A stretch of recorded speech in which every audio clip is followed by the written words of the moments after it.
Glass Onion is a silly, bad movie, but it has 93% on Rotten Tomatoes and is widely acclaimed as clever. I'm so annoyed by this that I'll try and learn how to make YouTube videos in order to criticize it.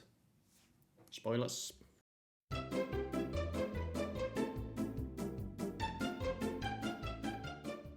Most importantly, the ending does not make sense.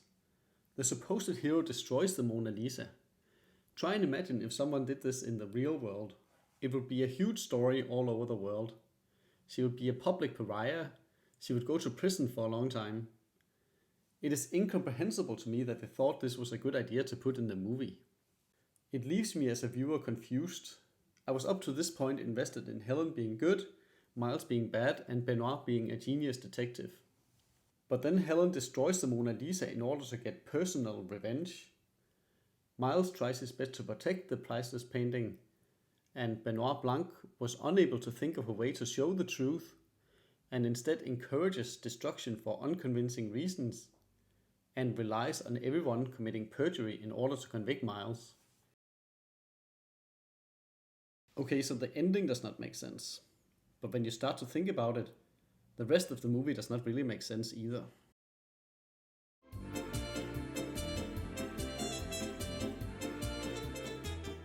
Let's try and look at the plot point of Helen pretending to be her twin sister Andy. This is the stupidest idea possible. We have a situation where there is a murderer who just murdered her twin sister Andy. Let's just try and spell out clearly what the plan is. It is to trick the murderer into thinking that Andy did not die, then for Helen to dress up as her and go snooping alone in the murderer's room. The murderer wanted Andy dead, so if he thinks he's still alive, he might just try to kill her again, right? It's just extremely risky. Benoit Blanc even specifically states that he's not a bodyguard. And you run this enormous risk of being murdered for not really that good a benefit. Like, maybe it can make the murderer a little more likely to make a mistake of some sort, but it's not even...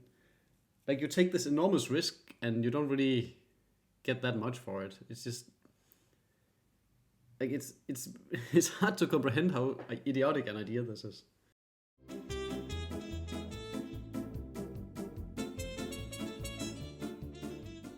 By color, maybe, or size, weight? Should I weigh them? 8 by 8. It's a chessboard. This is a chess endgame. This is not a chess endgame. A chess endgame is a stage of a game of chess where few pieces are left on the board. Does no one involved in the movie know how to play chess?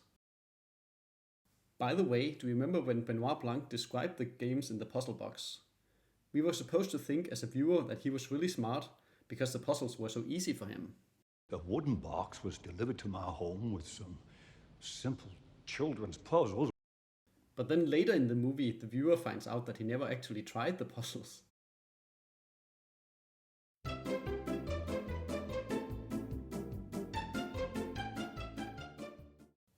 Miles' actions in this movie make no sense. Like, let's start from where Andy and Benoit Blanc joins them on the island. Why would Miles let the world's greatest detective join them on the island? If you just committed a murder, this is obviously the last thing you'd want. And it would be very easy for him just to send Benoit home again. This is an arranged event for his long-time close group of friends, and Benoit was never invited. Also, Miles knows that he was seen on his way from a crime scene. Even an ordinary policeman could find out that. So of course also the world's greatest detective might find out something about this. Then later in the movie he shoots Helen. Why did he do this? His reasons for killing Andy in the first place was that she had the envelope and maybe that she could make another suit against him. But what are his reasons for killing Helen? Like, she doesn't have the envelope. He knows she's not Andy. He learned that at this point. So what is the reason? Blanc, I don't understand. If he's just a psychopath who wants to kill people for no good reason, why not kill Benoit Blanc? I mean, that would at least help him a little, not having a detective solving the crime. Also, why even try to kill someone randomly when the world's greatest detective is right next to them?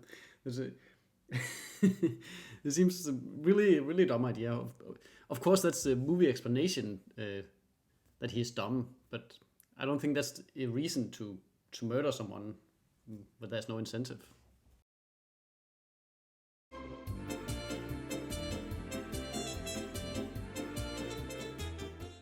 I don't understand what is supposed to go on in this scene. This is all over the internet. I mean, look at those numbers. It changes things, right? It sure does. Numbers like this.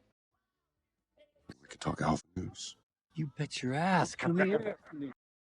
So Duke sees on his phone that the real Andy is dead, and immediately thinks that this means he can blackmail Miles into giving him a spot on his TV show. But shouldn't he be like, wait, who's that girl over there, like who I thought was Andy? Like, if she's dead, who have I been talking to? I suppose he instantly realized that the girl is a twin sister who, for mysterious reason, pretended to be Andy. And also Miles immediately somehow realized this, and then they both instantly had this realization, and then they also immediately realized that it was a blackmail situation. Blanc, I don't understand. And I don't even understand what the blackmail is about.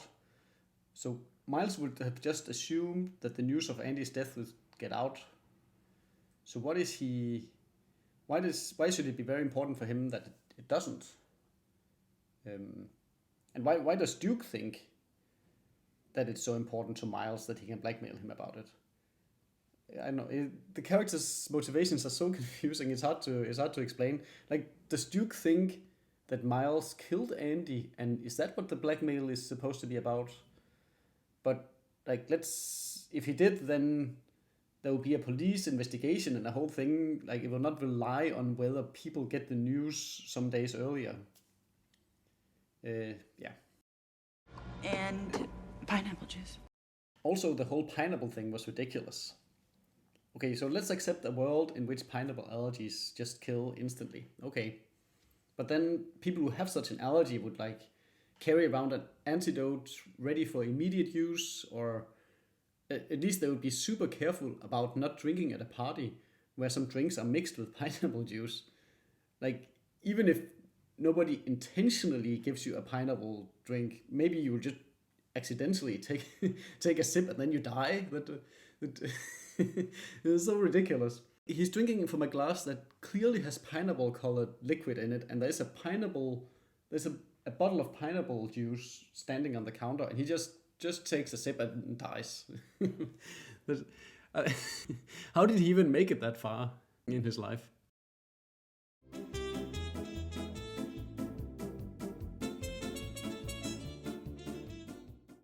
The MacGuffin of the napkin is pretty silly. Obviously, making a billion-dollar company takes a lot more than an idea on a napkin. It's a child's view of the world, essentially. Also, regarding the hydrogen fuel, there will of course be thorough safety reviews. And if it's super dangerous, then it will not be deployed. You don't have to rely on some person destroying the Mona Lisa in order to show that it is dangerous. I don't mean to be too nitpicky about these things. I can accept a lot of suspension of disbelief from movies. It just seems so unnecessarily silly to me in this movie. I think Ryan should have just sat down and tried for 5-10 minutes to think of a second idea for like a MacGuffin.